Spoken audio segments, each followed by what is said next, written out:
அமெரிக்காவில் இருக்கிற San Francisco மாகாணத்தில் இருக்கிற இந்த தீவுக்கு டெவில்ஸ் டீத்னு இன்னொரு பேரும் இருக்கு. ஏன் இந்த பேர் வந்துச்சு தெரியுமா? இந்த தீவில் இருக்கிற பாறை மலையெல்லாம் பார்க்கறதுக்கு பேயோட பல் மாதிரி இருக்கும். அதனால இந்த தீவுக்கு டெவில்ஸ் டீத்னு பேர் வந்ததா சொல்றாங்க. பேர்ல மட்டும் இல்லை, இந்த தீவு உண்மையாவே ஒரு ஆபத்தான தீவு தான்.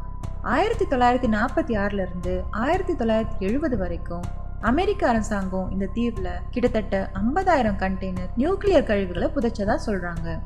அதனால இந்த தீவுல ரேடியேஷன்ஸ் ரொம்பவே அதிகமா இருக்கும். அது மட்டும் இல்லாம இந்த தீவை சுத்தியும் இருக்கிற கடல் பகுதிகளில் ஒயிட் ஷார்க்குன்னு சொல்லக்கூடிய ரொம்பவே ஆபத்தான சுறாமீனினா அதிக அளவுல இருக்கிறதாவும் சொல்றாங்க.